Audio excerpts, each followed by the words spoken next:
The train shuddered to a stop, steam curling through the platform like breath in winter air.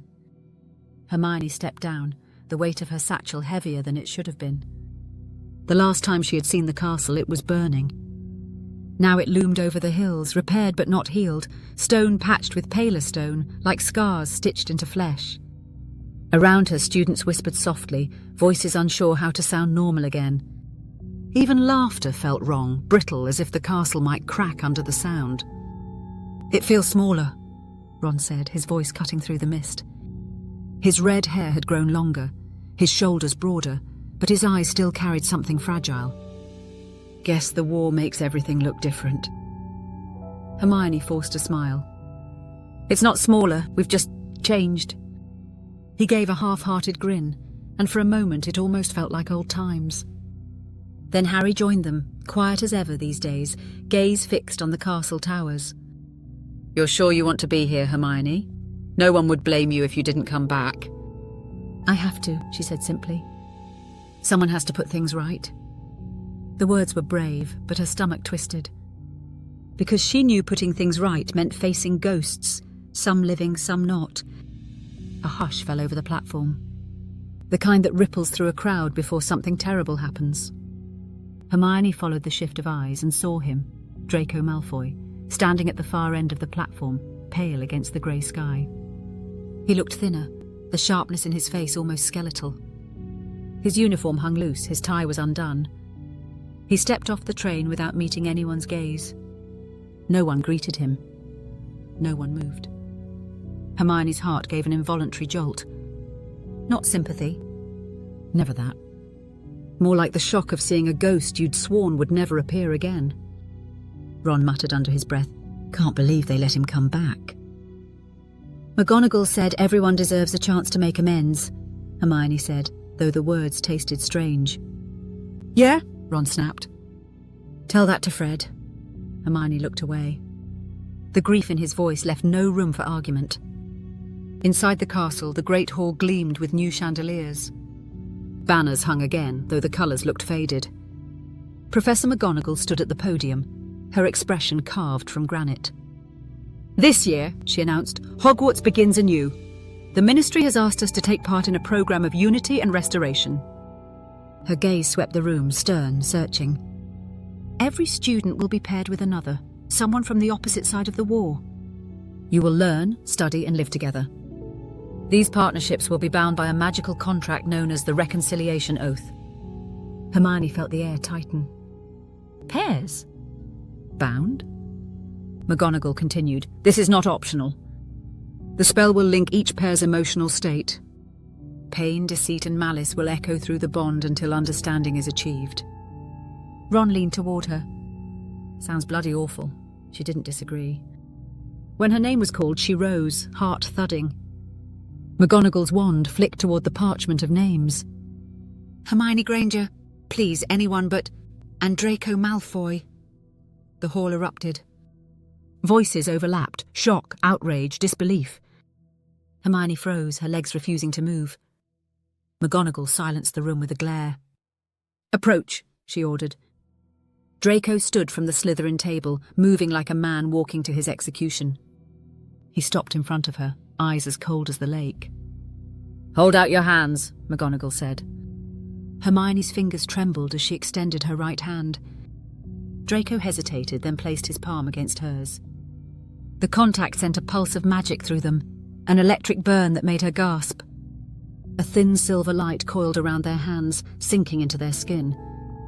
"By the oath," McGonagall intoned, "you are bound to confront one another's truth. Harm done to one shall echo in the other until both are healed." The magic flared, bright and searing. Draco flinched, eyes darting to hers, icy grey meeting burning brown. For a heartbeat, the entire hall disappeared. There was only pain and memory, and an unspoken promise that neither of them wanted. When the light faded, Draco jerked his hand back as if she'd burned him. Hermione took a step away too, breath unsteady. "This," he said quietly, his voice cutting like a blade, "is going to be hell." She swallowed hard. "Good, I hope it hurts." The oath began quietly, the way a storm begins, too far away to fear until the wind changes. Hermione woke before dawn to the first tug, a pressure at the edge of her ribcage, like a thought that wasn't hers. She lay rigid in the narrow bed of her revived dormitory and listened to the castle breathe. Somewhere pipes hissed. Somewhere else portraits whispered. In her chest, the not thought sharpened into irritation. Malfoy was awake and annoyed. At what, she refused to care. By breakfast, refusal had turned to headache. Every clatter of cutlery struck a nerve she didn't know existed. Across the hall, Draco sat with his shoulders tight and his jaw locked. Pansy Parkinson spoke toward him. He didn't answer. He lifted a cup, set it down, lifted it again. The jitter pulled at Hermione's stomach like a fishhook. After breakfast, McGonagall marched them to a small annex room off the Transfiguration corridor. Stone walls, a single mullioned window, a door that shut like a verdict. "This will be your study chamber," she said. "You will meet here 4 hours each day. Work, speak, read. Or sit silently if you prefer. Proximity matters. The bond cannot learn what you refuse to face." Draco eyed the room like a prison cell. "And if one of us prefers the library?" "You may visit the library together," McGonagall replied. "Separately, not yet." Hermione forced her voice steady. "Professor, how far will it go?" "It goes as far as you carry it," McGonagall said. "Your honesty will set its limits, or your denial will." She left. The latch clicked. They stood a few paces apart, two magnets arranged wrong. "You're trembly," Draco observed, not quite looking at her. "I can feel it, you know." "I'm not trembly," she snapped. "I'm furious." "Ah, much nobler." She dragged a chair out from the table. The legs squealed against stone. Pain lanced her forearm, sharp, instantaneous. Draco swore and clutched his own arm at the same place. They froze, staring, twin reflections who'd never asked for a mirror. "Wonderful," he said thinly. "We're tethered like toddlers. Then stop being dramatic. Stop being loud." She sat. He sat. Silence set its teeth. Minutes passed as hours. She tried to read. His frustration rose like heat. He shifted closer to the window. She felt the relief of colder air against her own face. When he rested his wrist on the table and exhaled slowly, something in her ribs softened against her will. "Don't," she said without looking up. "Don't what?" "Don't calm down. It tries to make me mirror you." "You're the one who started rattling the chair." "It squealed." "You squealed." By the second hour, the oath had found new tricks. A memory, hers, surfaced. Scorched wood beneath her palms at Malfoy Manor, Bellatrix's laugh, her own voice strangled to a thread. The room flickered. She tasted dust. Across from her, Draco went white. "Stop," he said too quickly. Don't what?" Her voice went quiet. "Don't remember?" "My aunt is dead." His mouth twisted. "She can't touch you. She already did." A tremor travelled through the bond, a pulse like a swallowed sob. It wasn't hers. She looked down at her hands, so she wouldn't see his shame. He looked at the window, so he wouldn't see her pity. When the bell released them for lunch, they both stood too fast and swayed the same way. They didn't speak as they walked the corridor, too aware of how each footfall belonged to both. Gryffindors angled away. Slytherins measured. A few whispered. Ron waited near the great hall doors. "How is it?" he asked lightly, the way someone asks if rain is wet. "It's tolerable," Hermione lied. "Good. Because I asked McGonagall to switch you." She refused. He stuffed his hands into his pockets, jaw tipping stubbornly. "I'll keep asking." "Don't," she said. "It will only make it worse." "For who?" "For everyone." The afternoon brought empathy instruction, a horror dressed as a seminar. Professor Vector lectured about feedback loops and magical resonance, while students sat with assigned partners in a circle of chairs. Hermione and Draco were told to hold hands for 3 minutes and match breathing patterns. She preferred dragonfire. His palm was cool, dry, meticulously still. The moment their skin met, the oath surged, heat, light, an ache under her sternum, as if a door had opened and there was weather on the other side. She counted breaths. 4 in, 4 out. On the 7th, his fingers adjusted barely. A tremor ran through her wrist. It travelled back along the joined touch to him. His throat worked. She felt the swallow in her own. Again, Vector said gently. Meet at the middle. They tried. The Bond found them anyway.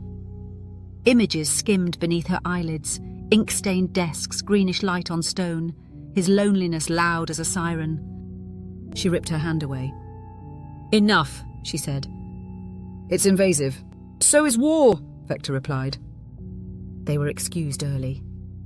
The corridor outside was cold and dim. Hermione wanted to walk it off, to move until her heartbeat forgot him. The oath had other plans. A sudden spike of irritation jammed under her ribs. She didn't have to turn to know he'd followed. What now? She demanded. You left your quill, he said, holding it out. She took it. Their fingers didn't touch. Heat still crawled up her arm as if they had. Granger.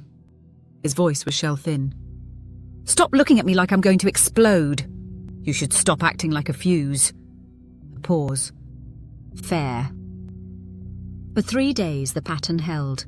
Mornings in the chamber, afternoons in classes, evenings where the castle's repaired bones creaked. The Bond mapped them to each other's weather systems. His thunderstorms rubbed sparks against her kindling. Her tempests rattled his shutters. They learned to anticipate. He chewed the inside of his cheek when he was lying.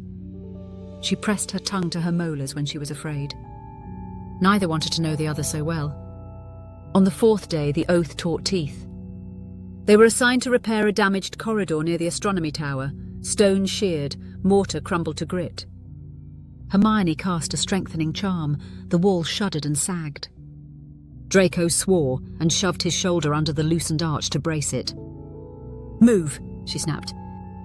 You'll be crushed. You'll be crushed, he said through his teeth, if you don't recast that properly. She reset her stance, wand steady, breath shallow. The Bond choked tight like a knot. Fear flooded it, hers, then his. For a breath, they were one creature holding up a failing sky. She poured magic into the charm, the stones locked with a sound like a spine realigning. He stumbled away, catching himself on his palm. She reached for him before she could stop herself. Are you... I'm fine. He wasn't. Blood slicked his hand. She caught his wrist. The Bond flared. A match head struck in darkness. Their eyes met. The castle held its breath. For a breath, she knew the precise heat of him across the small space. Clean bite of soap and dust. The way his pulse jumped before he choked it calm. The knowledge wasn't wanted, but it settled under her skin like warmth after winter. Don't, he said, barely above a whisper. Don't what? Be kind. She almost laughed, because the alternative was something else entirely. Hold still, she murmured a healing charm. Warmth moved from her wand into him.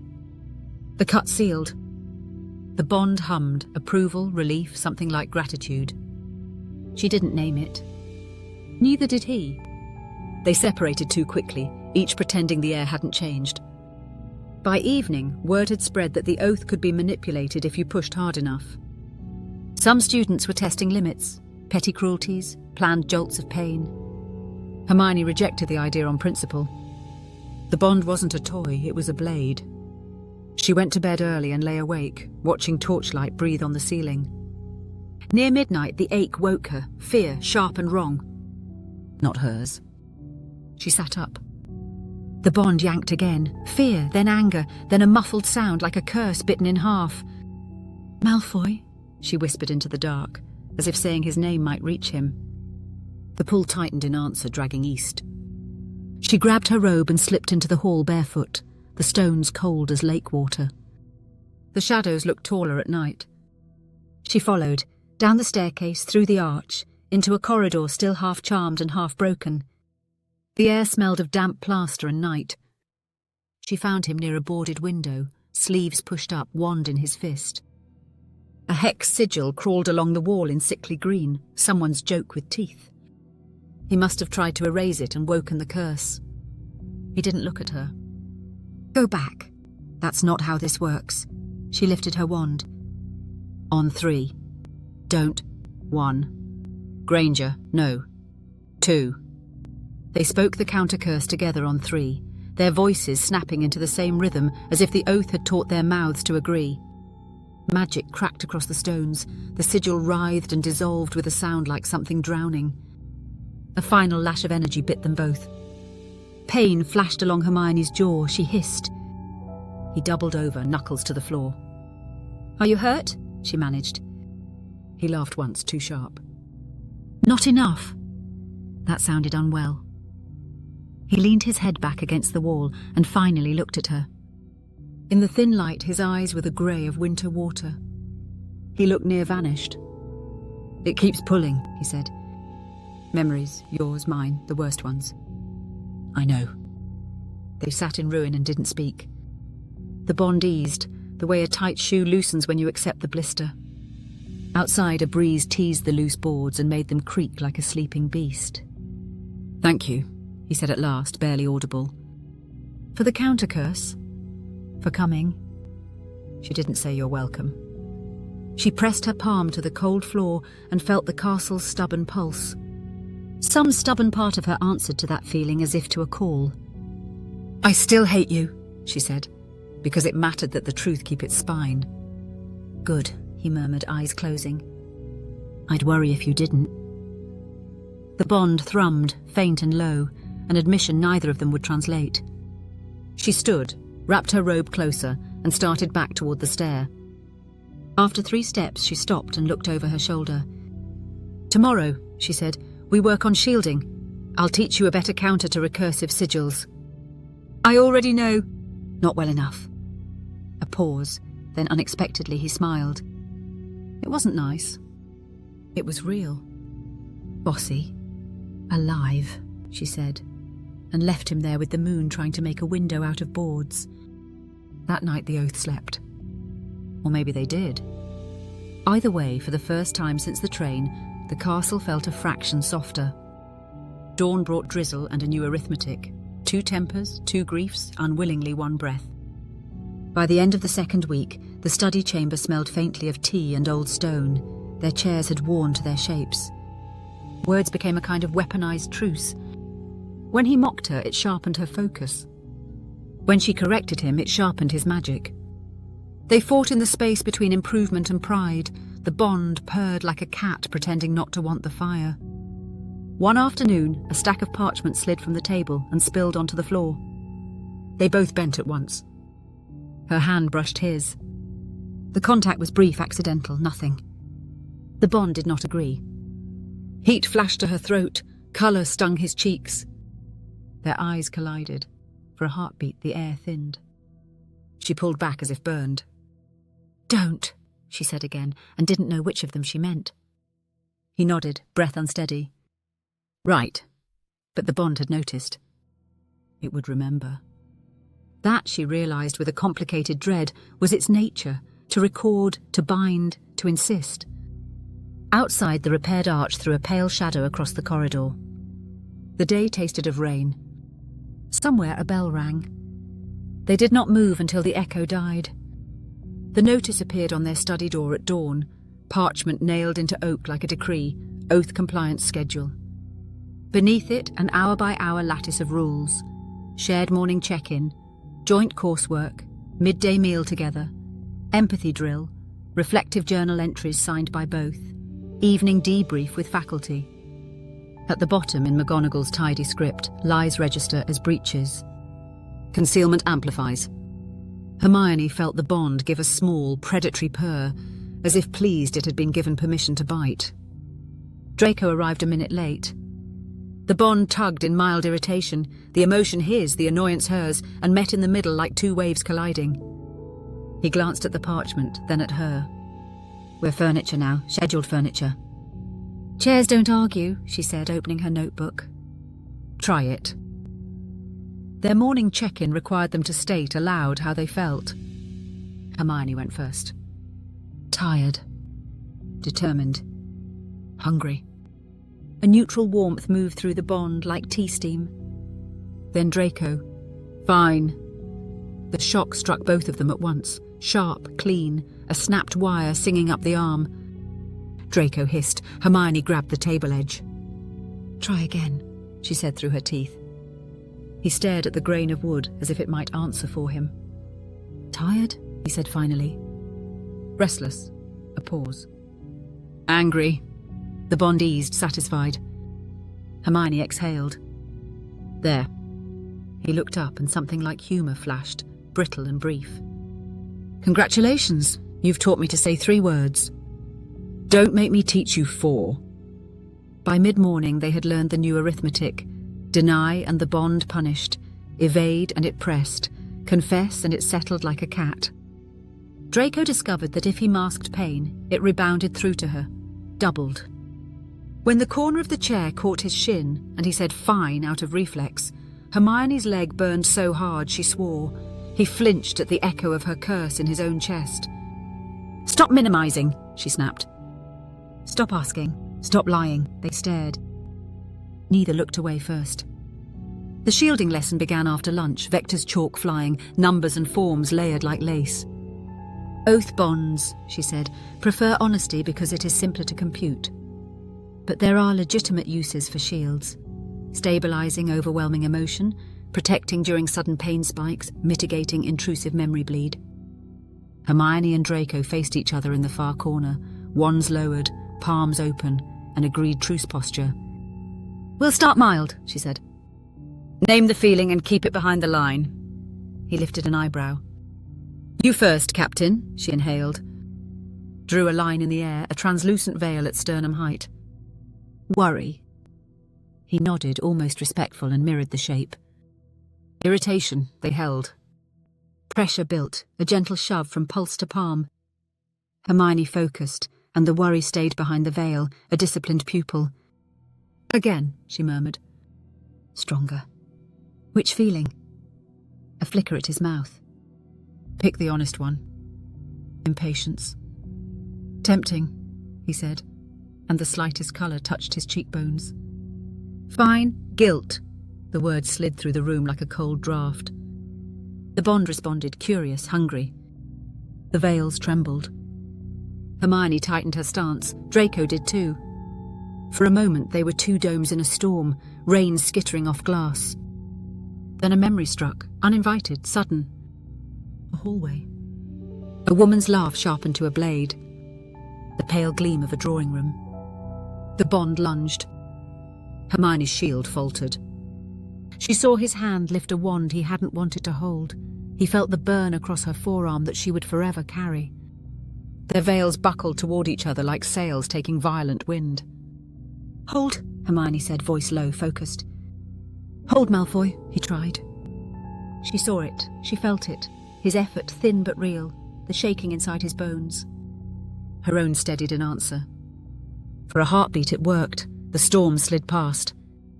Then someone in the room laughed, sharp, wrong, delighted at the wrong time, and Draco's control snapped. The guilt hit the bond like a thrown bottle. Hermione's shield shattered. Pain knifed up both their throats. She stumbled. He caught her before she fell. Their bodies collided with a sound like a book closing.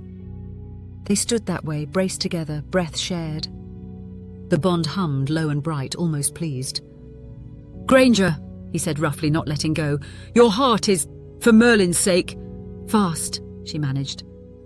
"Loud. Yours too." Vector's voice arrived like a curtain falling. "Take a minute." They separated. Neither thanked the other. They didn't have to. The hum had told the truth for them. The afternoon dragged them into the courtyard for controlled dueling, sun pooled cold on stone. The rules were simple. 3 spells each, first to disarm wins, no harm. The oath, sadly, had no sense of humour. "On my mark!" Madame Hooch called, silver whistle between her teeth. "Wands at ready." Draco's expression settled into something she recognised from school. A mask cut to taunt. It fit him less convincingly now. The boy who'd worn it had burned somewhere she could feel. "Don't hold back because of the bond," he said quietly, face turned away from the class. "It punishes cowardice too." "I wasn't planning to." "Good. Begin!" Hermione moved first. Expelliarmus a feint, her real spell already forming. Draco parried with a twist of wrist that was so clean she hated it. His counter skimmed her sleeve, the sting immediate in his own shoulder. He absorbed it without flinching. She noted that, filed it, used it. The duel tightened. Light cracked air. Their feet remembered the geometry of stone. When she saw an opening and took it, incarcerous, he ducked under ropes a second too slow. The bond punished his frustration and her ribs flared hot. He gasped. She staggered. Their spells blew wide and ricocheted off the balustrade, sending dust and cries into the circle of students. "Enough!" Hooch barked, racing forward. But the echo of magic had already rolled out like thunder. Hermione's heel found nothing. She tipped. Draco lunged. They hit the ground in a knot of limbs and breath, his forearm under her back, her hand caught in his collar. The world narrowed to leather, heat, the shocked drum of two hearts trying to remember different rhythms and failing. "Sorry," he said, the word ridiculous between them. "Don't be." They stared, not moving. Somewhere above, Hooch was listing safety protocols. The class was a blur. The bond thrummed like a struck string, vibration threaded with something dangerously like want. Hermione pushed herself up and discovered she had to touch him to do it, palms sliding from collar to shoulder, shoulder to wrist. The contact existed for a single practical reason, and the bond did not care. It stored the moment away, greedy archivist. "Granger," Draco said, voice low enough that only the bond could carry it cleanly between them. "We can't keep doing this in front of them." "Doing what?" she said coolly. "Exactly?" "Bleeding with our eyes." She almost laughed. The sound rose and died. "Then stop being reckless. Likewise." They rose, accepted a lecture neither heard, and were assigned to re-sand the singed stones by hand, which felt like punishment and penance and something like mercy, work with no spell work, time for breath to find itself. By evening, Ron had heard. Of course he had. He met Hermione at the study door, face closed in that way that made him look older than Harry ever did. "You're dueling him now?" "It was class," she said. "Falling on him then?" Heat climbed her neck. "We tripped. He tripped you, more like." He shook his head. "I don't like this, Hermione. It isn't right. That thing," he jabbed a finger toward her chest, as if the bond were a visible bruise, "is messing with you." "It's a tool," she said, steady. "It reflects, it doesn't invent." Ron's mouth made a hard line. "Maybe it invents precisely what he wants." "That isn't how it works." "How would you know? He's lived with lies his whole life." She stepped back, hurt pricking like sleet. The bond caught it and sent a softer echo toward Draco, wherever he was. And she hated that. Hated that he would feel even a fraction of this private old ache. "I'm asking McGonagall again," Ron said. "We'll get you switched." "She won't." "Then we'll go higher." "To who? The ministry that designed the oath?" His jaw flexed. He looked bizarrely young, all at once. Boy on a chessboard, boy in a tent, boy in a burning hall. "I'm trying to protect you." "I know." She touched his sleeve, gentle, grateful, not enough. "Let me try to protect me too." He nodded tightly and left. The bond went still for a long time after that, as if Hermione's body had turned down all its lamps. In the late hours, they wrote their joint journal entry by alternating sentences. The quill scratched. The room smelled of chalk and rain. "We learned that lying shocks. We learned that pain shared changes its temperature. We learned that shielding is possible but costly. We learned that fighting in public is a bad idea." A pause. "We learned that contact complicates." Hermione lifted the quill. "Too vague." "It's accurate," Draco said. He was seated by the window, moon staining his profile silver. "The ministry likes accuracy without detail." She set the quill down. Her hand ached in a way that had nothing to do with writing. "Tomorrow, we'll practice shielding again, properly. We'll need a better anchor." She blinked. "An anchor?" "For the feeling we choose to keep behind the veil." He didn't look at her as he spoke. "A shape," A phrase. Something the Bond will recognise as ours. What would yours be? Silence walked the room once carefully. A door, he said at last. Closed. Quiet. Cool to the touch. She considered. Mine is a library. Not the Hogwarts one. Another. No dust, just light. Of course it is, he murmured, but there was no mockery in it. Something like relief instead, as if a lock somewhere had accepted a key. They set their wands between them on the table, handles touching, a fragile treaty. For a moment the bond smoothed so completely the air felt newly made. Granger, he said without turning, when I lied this morning about being fine. I know. I won't do that again. A beat. Not on purpose. The honesty rang clean enough to steady her. Good, she said. Because it hurts me when you do. I've noticed. A breath that almost became a laugh, almost didn't. And when you run toward danger, it feels like someone is pulling my spine out through my throat. That's anatomically alarming. Correct. They let the near laughter sit in the middle of the room like a little coal. It didn't go out. It didn't have to become fire either. Not yet. When she finally stood to leave, her sleeve brushed his. The contact was nothing. The bond lifted its head anyway, attentive as a hound. Good night, Malfoy. Good night, Granger. In bed, torchlight slipping across the ceiling, Hermione tried to catalogue what the day had taught her.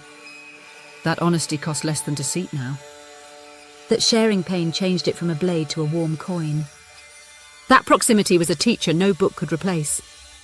And that the most dangerous thing in the castle might not be a curse laid into stone, but a hum under her skin that answered to his pulse, as if remembering the first language the body ever learned. The castle breathed. Wind touched the repaired arch and made it sing a little, almost like a string tuned finely and left to ring. Somewhere down the corridor, a portrait coughed. Far below, the lake turned in its sleep. The bond slept lightly. She slept beside it and woke once to the sensation of a door in a cool hall, closed, quiet, something like peace leaning on the other side. The morning broke grey and rinsed thin. Hermione woke to the soft weight of rain on the window and the firmer weight of a feeling that wasn't hers. Cool air behind a door. The oath purring slightly like it approved of restraint. Draco was awake first, holding himself very still. By the time the first bell sounded, the bond had begun its low tide and return routine. Her resolve lapped his calm. His impatience salted her tongue. She dressed, bound her hair back, and counted steps to steady the rhythm that wanted to sync with his. It did anyway. Their study chamber waited with its narrow window and its polite table. On the sill, a cup of tea steamed. She hadn't made it. He hadn't either, not consciously. But when she reached for it, he startled at the same moment, blinking as if the room had slipped. The oath hummed, pleased with the symmetry. Don't, he said, then stopped, surprised by himself. Don't what? Don't thank me for a thing I didn't intend to give. I wasn't going to. She lifted the cup. But I'll use it. Rain drew pale arrows across the glass. They began with anchors just as they'd planned. Library, she told the bond, and an invisible door swung open to glow and hush. Door, he told it back, closed, cool, a felted silence. The oath accepted their offerings like a gatekeeper taking tokens. Name and veil, Hermione said. Something small. He nodded. Distraction. She mirrored him. Distraction. They breathed, hands on the table, eyes not quite meeting. The feeling slid behind the veils like a bird coaxed back into its cage. Easy. Manageable. Again, she said. Bigger. Fear. Fear. The air tightened. The veils strained. She felt his fear choose a face. His mother's hand on his cheek. A gilded room with too much afternoon in it. And he felt hers choose another. A blade made of sound. A woman's laugh. The chin-up voice that had refused to break. They both held. The veils held. The oath prowled the edges, hungry but leashed. Good, she murmured. as much to herself as to him. "Again," he said, and didn't bother to hide the challenge in it. "Desire," she said before she could think better of it. Silence moved like a creature waking. Desire, honest and unadorned, pressed toward them from both directions. No single face, no single scene, just warmth seeking warmth, the human wish to be looked at as if seen. Hermione's anchor library trembled. Rows of books shivered and chimed. Draco's door gathered cold and answered with calm, but the calm held a pulse behind it. "Hold," she said. "I am," he said, and his voice sounded different, lower around the edges, careful with the shape of the word. They managed 10 breaths. On the 11th, a thought she didn't form arrived anyway. The exact place his hair curled when rain had touched it, the cut of his mouth when he was about to mock and didn't. The library's lamps guttered, one went out. His door warmed under a palm that wasn't there. Her veil shook. His did too. The oath leaned in. "That's enough," she said quickly. "Agreed," they released together. The sensation of a string untensing travelled through both bodies at once. Neither acknowledged how intimately the relief fitted. They worked for an hour in cautious peace, and then a single carelessly placed word undid the morning. Draco, paging through Vector's notes, said, almost conversationally, "You were brave." He meant during the shielding, she knew. He meant the choice to name Desire, to stand still while the bond sniffed at it. But the bond had no patience for context. It tasted the word brave and pulled up the oldest thing it could find with that shape. Smoke in the Great Hall. The scream that wasn't hers. The fracture line in time where everything had nearly stopped. The world folded with the neatness of paper. Hermione's breath thinned. Draco's chair scraped, and the sound arrived in her bones as steel. "Granger." She tried to find the library. Her hands reached for a shelf that wasn't real. Books dissolved like wet ink.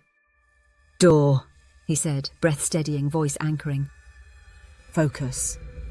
The door. "Knock if you can't reach the handle." Her fingers shook. She hated that he could feel their tremor, hated more that the tremor softened when he kept speaking. "Cool wood," he said, eyes on hers, but not invasive. "Quiet on the other side. No one can come through unless you invite them." The oath prowled, irritated by their composure, and then did what it wanted. It bled memory, his into hers into his, the worst of both, as if equality were a god that demanded sacrifice. She was in his body for a heartbeat, a boy with too much family name and too little air, standing in a corridor lit like a museum, a wand heavy as guilt. Then he was in hers, a girl on a carved floor, the taste of copper, the knowledge that no one was coming soon enough. It lasted a moment. It lasted an hour. "Door," he said again, and his hand lifted, the smallest motion, no more than a ghost of touch, and hovered over the table between them. She couldn't take it. She did anyway. Her palm met his above the old wood, skin answering skin with an honesty the bond devoured like bread. The library snapped into place. Not dust, not fear, just rose and lamplight and a desk that belonged to someone steady. His door clicked gently shut. Desire didn't vanish. It quieted and learned to sit. They let go at the same time. The echo of the touch lingered where bracelets might. Hermione's voice arrived on a delay, as if travelling from another room. "Don't say that again." "Which part?" "Brave. It invites the wrong things." His mouth made a shape that might have been apology if he hadn't learned a long time ago that apologies didn't regenerate what mattered. Understood. She wanted to be furious at him. The anger wouldn't come. What arrived instead was a heat that was not about gratitude and not about the oath. It was inconveniently human. The study chamber felt smaller, as if the walls had leaned in to listen. "Break," she said, and stood too quickly. The room tilted. He felt the tilt and stood too, for balance they both hated needing. They didn't go far. The rain made outside shorter. They walked the corridor like soldiers on a perimeter, 2 steps apart, breathing close to the same tempo without meaning to. At the repaired arch, she stopped and braced her hands on the stone. It still gave off a faint warmth from the fixing. He stopped behind her, not close enough to touch. The oath pulsed once, a low bell. "Why did you come back?" she asked, not turning. "For the same reason you did," he said. "Because not coming would have been worse. You could have disappeared. I tried that for a summer. The walls learned my name." She turned then.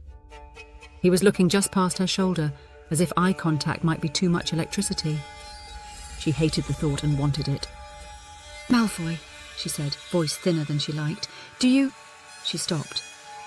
The Bond rushed to finish the sentence for her. "Feel this." "Yes," he said, startling them both. "It wasn't a confession. It was a weather report. And I'm not proud of it. I'm not asking you to be." "Good. Because I won't." They returned to the chamber, because there was nowhere else to put the afternoon. The oath, having eaten what it wanted, watched them like a cat with a full bowl. Work should have been a refuge. It wasn't. Every small movement became too loud. The scrape of his chair showed her exactly how tall he was when he stood. The way she tucked hair behind her ear told him the measure of her hesitation. When she leaned over the text, he leaned back, as if making space could unmake gravity. "Granger," he said at some point, and silence answered for her. "This is untenable." "We agree," she said, and the agreement steadied her more than it should have. "Solution? More shields, fewer accidents." A pause. "No, lingering?" One brow lifted. "Define lingering." "The thing where you don't move when you should." We were both under orders from physics. Her mouth betrayed her by wanting to smile. "You're intolerable." "So I've heard." They lasted until the last bell. At dismissal, students' voices rolled through the corridors with a relief that always made the castle sound briefly alive again. Hermione stacked parchment with professional care and reached for her journal. He did too. Their hands met the spine at the exact same second, his knuckles to her fingers. The bond didn't flare like a spark this time. It warmed like banked coals finding breath. It found the place just under her throat and rested there, patient. His breath hitched once. He didn't retreat. She didn't either. "Not lingering," he said, voice too dry to be safe. "No," she said. "Just—" But there wasn't a word that did not lie. They withdrew in the same heartbeat, palms sliding away, the sensation like silk pulled through a ring. The journal stayed on the desk as if no one had touched it at all. Evening brought them to empathy instruction again, a circle of chairs, and the low buzz of obliged honesty. Vector paired partners across from their detractors for a controlled confrontation. Hermione ended up facing a Ravenclaw who had written a cutting letter about the oath. Draco faced a Hufflepuff who had lost a cousin to the war and spoke with careful contempt. The bond disliked the setup. It prowled, bristling. Hermione kept her anchor lit. Draco kept his hand a fraction open against his knee, where she could see it if she needed to, and hated that he had learned to do that. Vector began. "Name your fear of your partner. Keep your tone neutral. Your partner will reflect it back, not defend." "Fear?" the Ravenclaw said to Hermione. "That you'll tell us to forgive too soon because you can't bear the weight of memory." Hermione nodded once. The mirror sentence arrived clean and intact. "Fear that I will choose ease over justice." The bond approved of the accuracy. Across the circle, Draco didn't blink when the Hufflepuff said, "That you're here to launder a name that should stay stained." He returned, steady as a line on parchment. "Fear that I will take your grief and use it as cover." The air changed. Even Vector looked at him more directly than usual. "Now," Vector said, "speak a hope." The classroom temperature softened in a single bare degree. "Hope," the Ravenclaw told Hermione, each word like a measured paw. "That you won't let him break you?" "Hope," Hermione returned, the mirror well deeper than she'd expected. "That he can't." Every restraint in the bond loosened one notch. Not freedom. Slack. Permission to breathe. When it was over, the class scuffed to the door in a tangle of chair legs and guarded eyes. Hermione stood last. Draco did too. He shifted as if to say something and didn't. She reached for the door handle and stopped, because the corridor beyond had the feel of a stage with the curtain down and an audience already waiting. The oath pulled faintly left, warning. Someone there. Someone who would not be kind. Ron stepped out from the pillar's shadow. His expression had been scrubbed to blank. That was never a good sign. "Evening," he said, and the word sounded like a broom handle breaking. "Mind a little test?" "Ron," Hermione began, but he had already lifted his wand, not toward Draco, but toward himself. "Geminio," he said. The wand multiplied, 2, then 4, then a scatter of false wands skittering across the stones. A harmless trick in most rooms.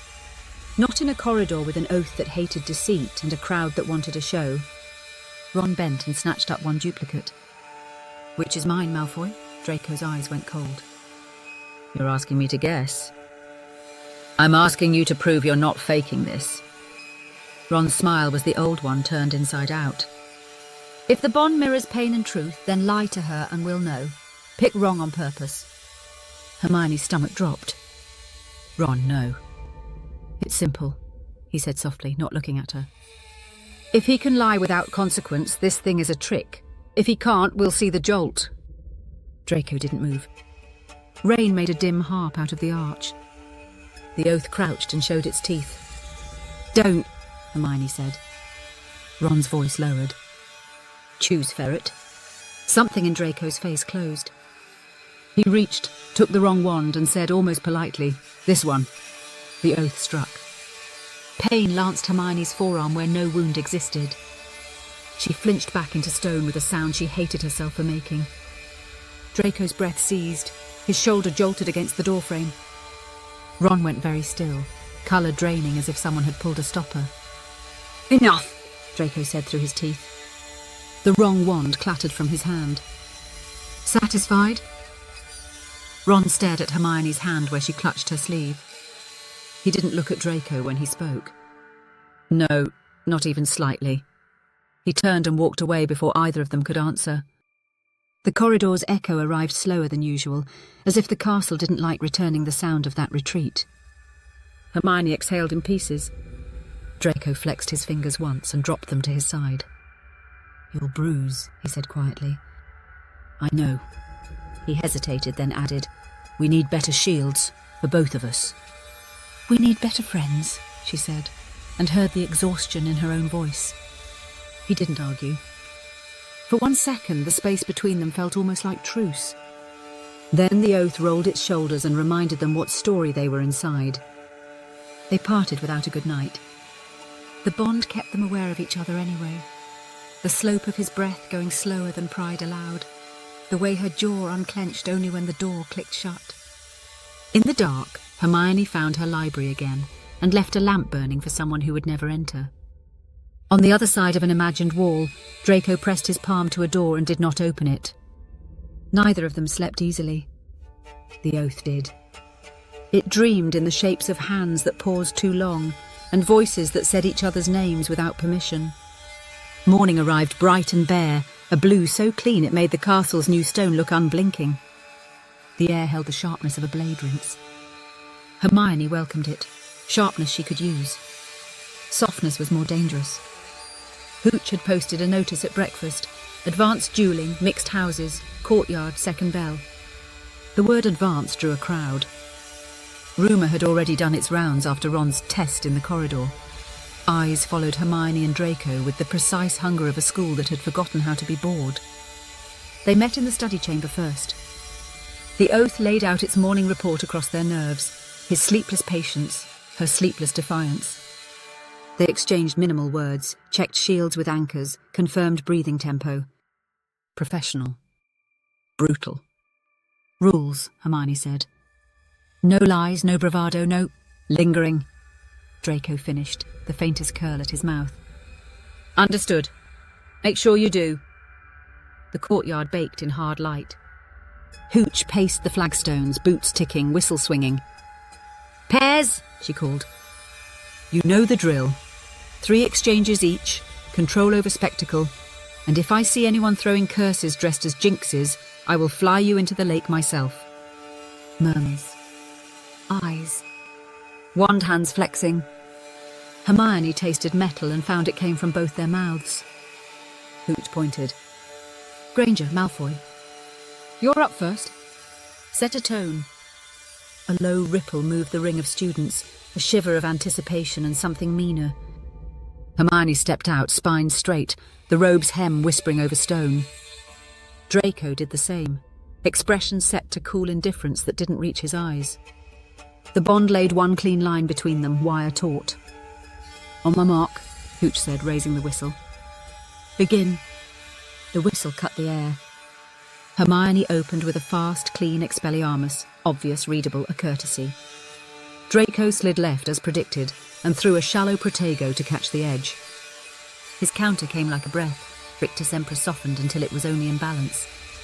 The oath approved the moderation, humming the way a cat hums when its pretending claws don't exist. They circled. Sun on stone. Shadow at the edges.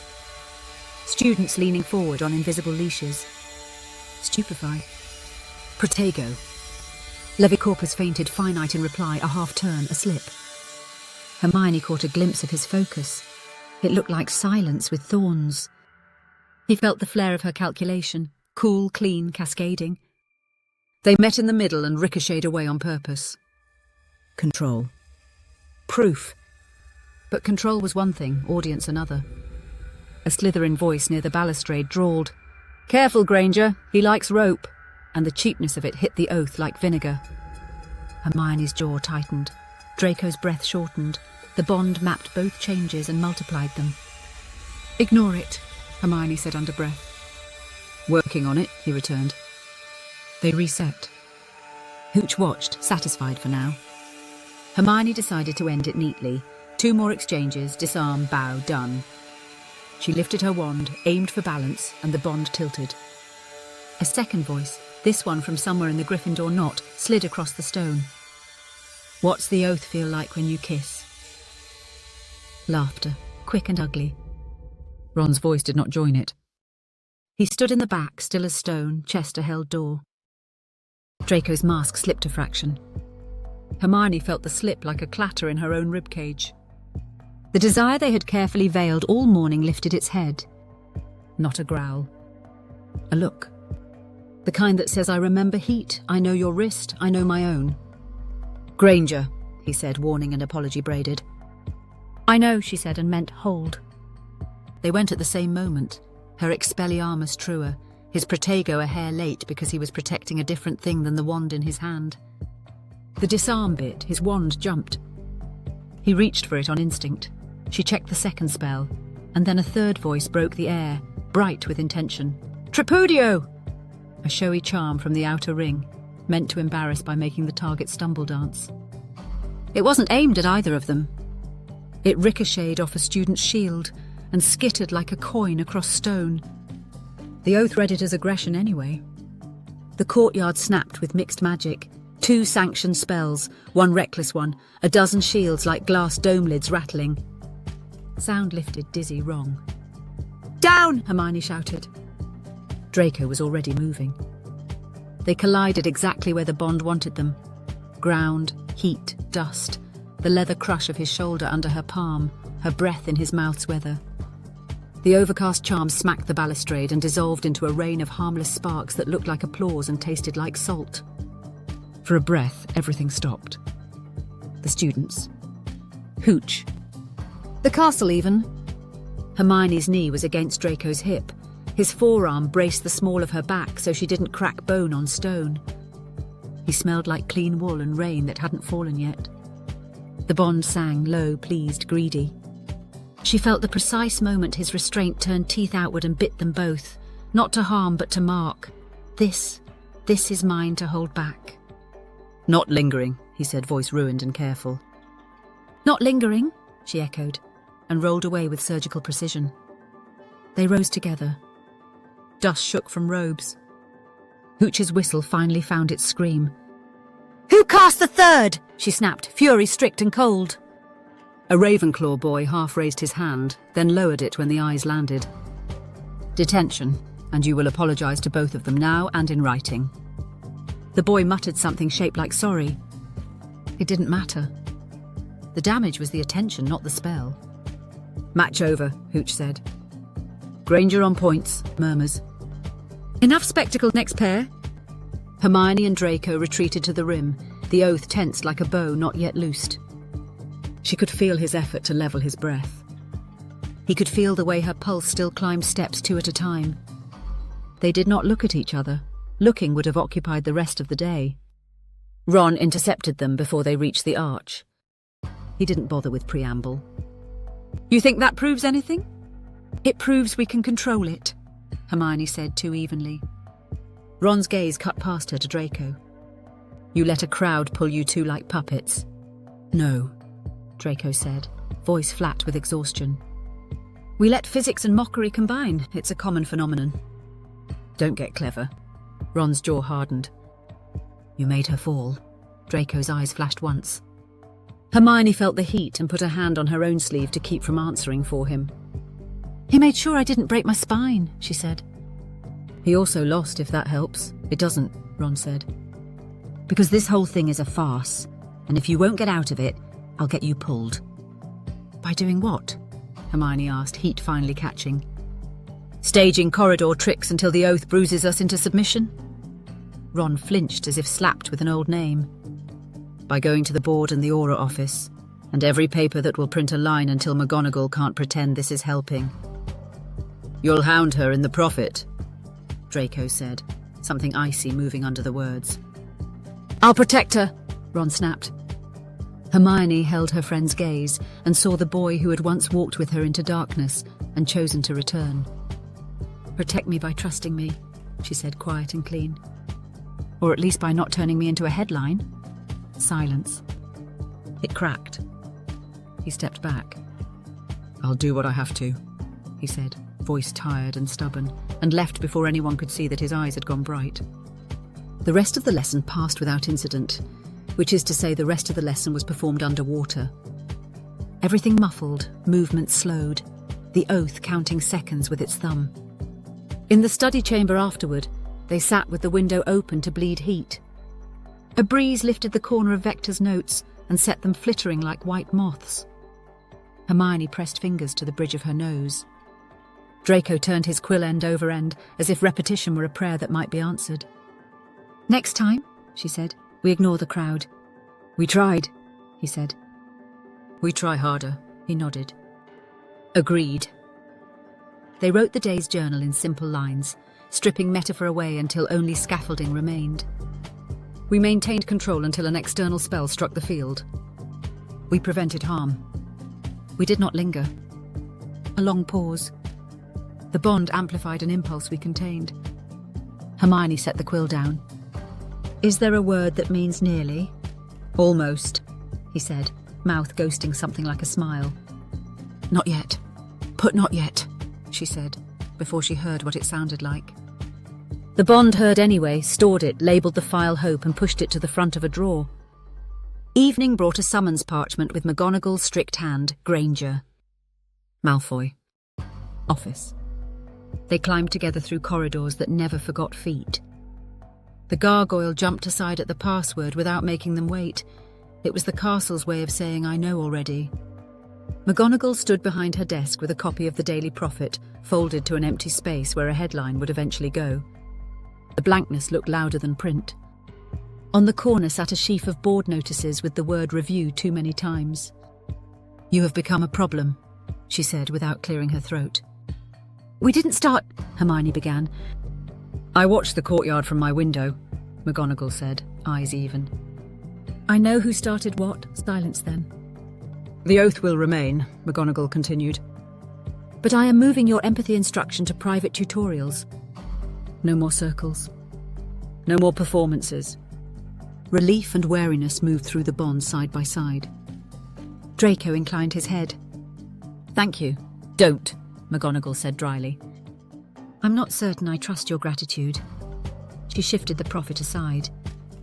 There will be inquiries. Mr. Weasley is not the only one pressuring for reassignment.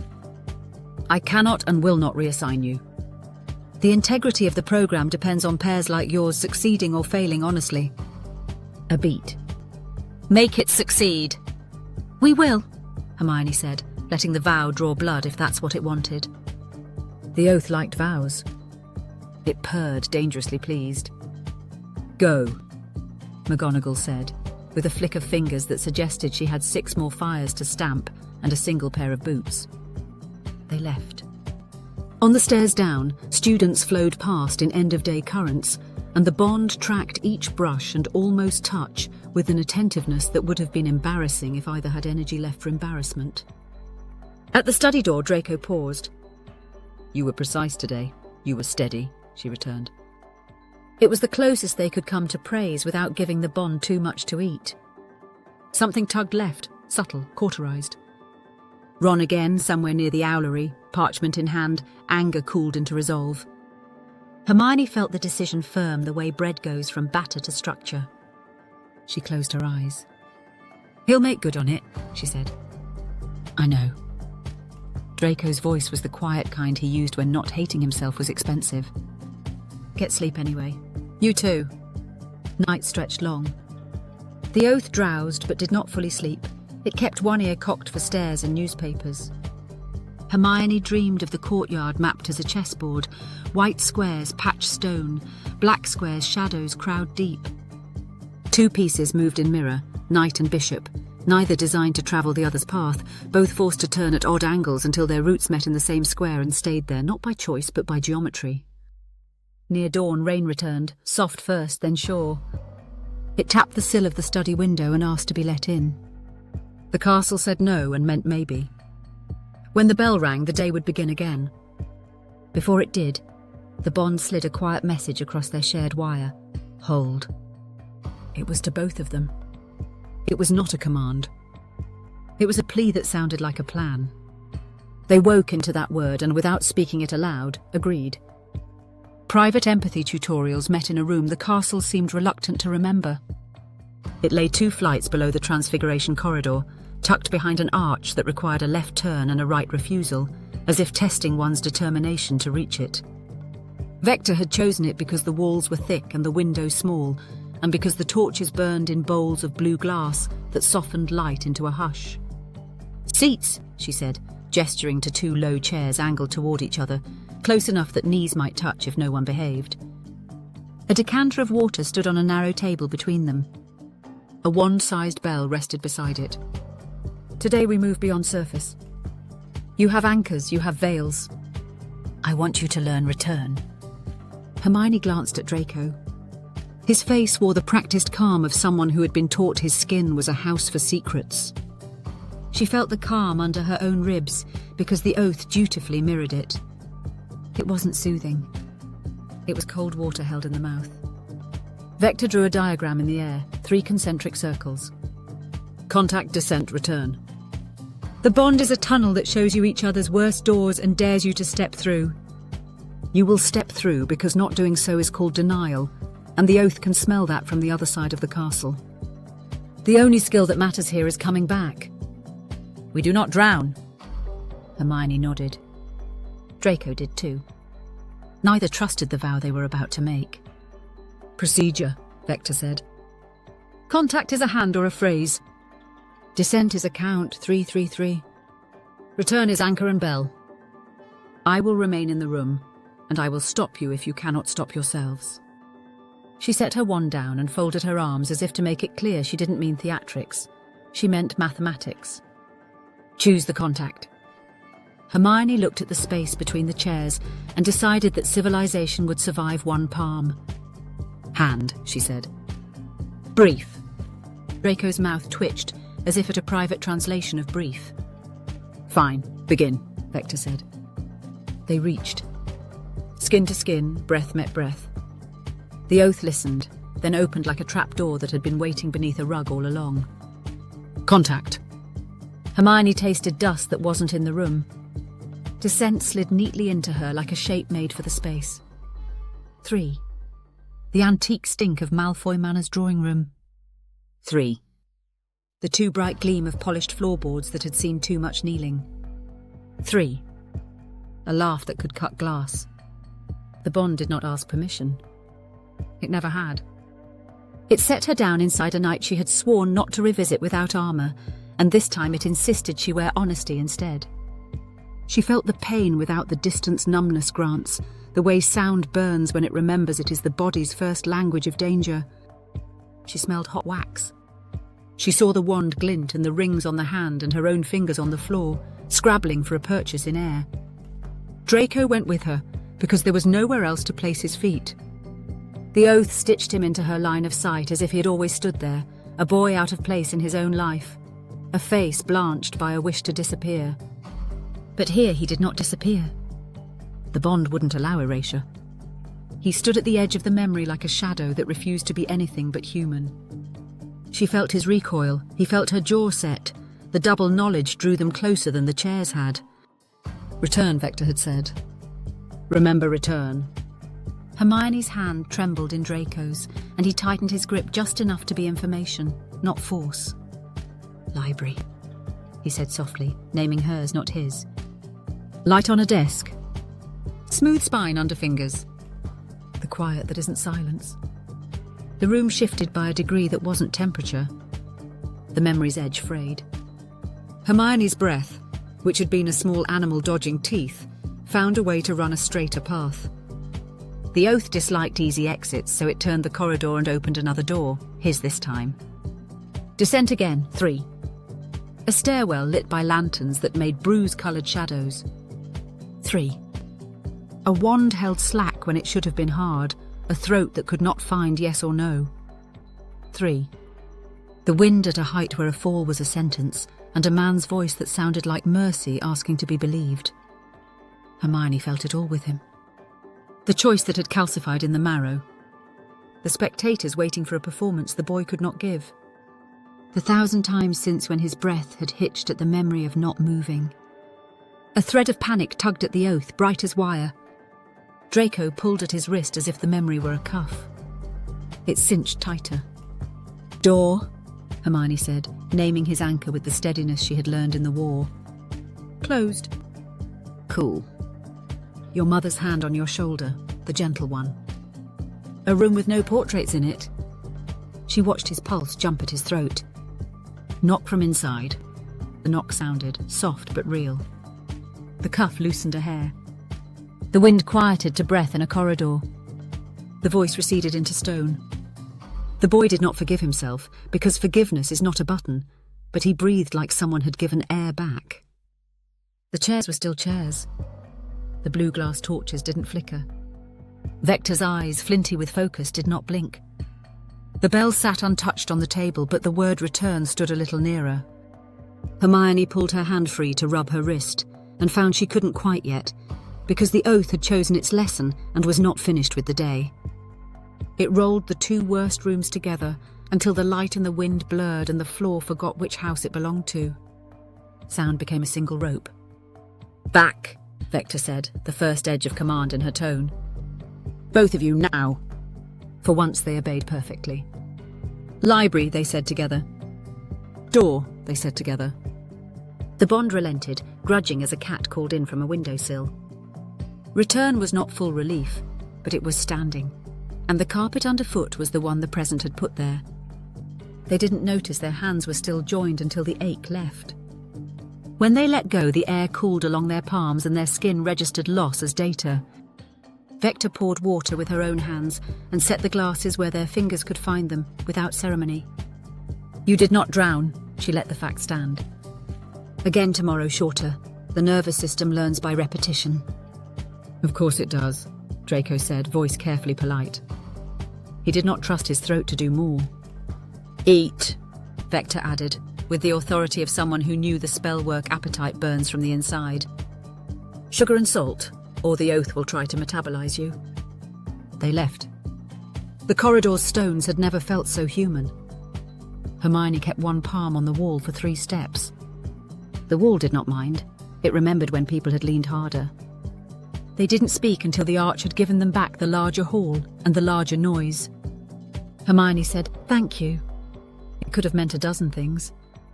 It meant all of them. For saying library when I couldn't. For knocking. For not leaving the room with me still in it. Draco's jaw worked once, twice, like a man deciding which truth he could lift without tearing muscle. "You held the line," he said at last. When it pulled, I felt you hold. Someone should. He glanced at her, quick, startled, honest. He looked away before the bond could make too much of it. It did anyway, filing it under evidence that people are sometimes kind at the wrong time, and sometimes that wrong time is the right time. The afternoon stacked its ordinary on top of them, parchment, ink, the soothing violence of proofs. Every scrape of quill reminded Hermione of Vector's bell and how close she had come to using it. Every page turn set a gust down Draco's inner corridor and blew dust off a door he had labelled later for years. They were halfway through restoring a mangled set of arithmancy matrices when the bond twitched. Not danger. Decision. It drew left, owlery ward, as if a filament had been attached to the parchment in someone else's hands and threaded through Hermione's ribs. Ron. She closed her eyes. He sent it. Draco didn't ask what. He felt the parchment leave, the resolve arrowed into ink. To whom? Bored. Ministry. Likely both. Her mouth tasted like the cold side of a penny. He thinks pressure will make McGonagall reassign us. It won't, Draco said, and the steadiness was so un-Malfoy she looked up. She told us yesterday, integrity of the programme. I know. The oath warmed slightly, as if it liked being called a programme with a spine. But an inquiry means public, he nodded once. The word public cut something sour through both of them, the sense of a crowd that needed a story far more than it needed a truth. They worked until the light thinned to evening iron. The castle took its breath in candles. Shadows lengthened into furniture. Hermione's brain did the thing it did after hard mathematics, where ideas uncurl and think they are allowed to be beautiful. The oath noticed, softened, and presented a quieter problem: proximity. It set them down in the exact perimeter where accident becomes invitation, and dares two careful people to choose language instead of silence. Hermione closed her book. There's something I didn't say, she began, and heard how many years of her life had been spent using language as rope and shield. About the manor? About after? You don't need to... I do, she said gently. Because today it tried to put you in the room, and I need it on record. Mine, yours, that you weren't. His head turned. The weather in his eyes shifted. The grey deepened but didn't storm. I know I wasn't, he said. That didn't stop me from being there in other rooms. I know, she said. Two truths. The silence that followed didn't hurt. It did not fix either night. It did something they could use. It put a handrail on stairs neither wanted to climb, and then it asked if they would climb anyway. He reached for his quill and then didn't. Granger. She looked at him, the name landing softer than it had in years. My return mechanism, he said, a dry little humour trying to survive, requires a slight improvement. What kind? Sometimes I can't open the door from inside. I noticed. She kept the tease mild. The bond didn't like mockery when ribs were visible. Would you like to borrow a librarian? His mouth made the shape of a smile that had forgotten itself and found itself again. Reluctantly. She slid her chair an inch closer to the table's edge, reducing the gap by nothing and by everything. Then next time, if you knock and it doesn't open, I will say your name and tell you what is on the other side of the door. Calm air. A glass of water. A chair that holds your weight. His breath landed uneven once and then evened. Describe the wood, he said, and the request was absurdly tender. Walnut, she said. Cool, oiled, it does not splinter. He closed his eyes. He opened them. Good, he murmured. That will do. They wrote their joint reflection with a rigour that would pass any inspection because they had earned it. We learned Vector's return protocol. We learned that invoking each other's anchors works better than invoking our own. We learned the bond will conflate rooms unless it is given clear exits. A pause. We learned that not drowning is a skill, not a miracle. Hermione's quill hovered over the final line. The impulse to tell the truth rose like a fish and startled the surface. We learned that being held loosely is sometimes a form of being saved. She didn't write it. The bond heard it anyway and went decorously still, as if agreeing to let the sentence remain unspoken because it knew it existed. They tidied. Evening settled. The castle's sounds went small and domestic, a hinge with a memory, a portrait shifting in its sleep, a cat padding the long hall with a bell that had never been attached. At the door, Hermione hesitated and then did the un-English thing. Her hand touched Draco's forearm. Not a squeeze. A lay-on of fingers brief as a vow that expects to be kept. There was a moment in which both their bodies mistranslated the gesture as danger, only because nothing had touched them gently in that way for a very long time. Then the oath corrected the translation and labelled it comfort, filing it in a drawer under rare. He did not pull away. He didn't move at all, as if not to startle it. "Thank you," he said, in the voice a person uses when their throat suspects any volume might crack them. "For staying," she said. "In the room." He angled his head in something like a bow. She went. He did too. The corridor took them in different directions, because corridors cannot be argued with. Sleep came in visits. The oath woke twice to check the locks, and found the door closed and the library's lamp burning low, and for once it did not pry. Near dawn, rain traded places with a gust of clear air, and the castle stretched, all the tiny sounds of an ancient house listening to itself and deciding, for another day, to hold. Far away in Clark's offices, parchment travelled. Signatures bloomed like frost. The word review walked its slow, officious path toward a school that had already learned that real trials rarely arrive on time. In the morning, Vector would say, "Again," and they would say, "Contact," and the tunnel would open, and return would be a skill that held, and the oath would smile with its many invisible teeth and wait to see if, today, they would learn the next necessary thing.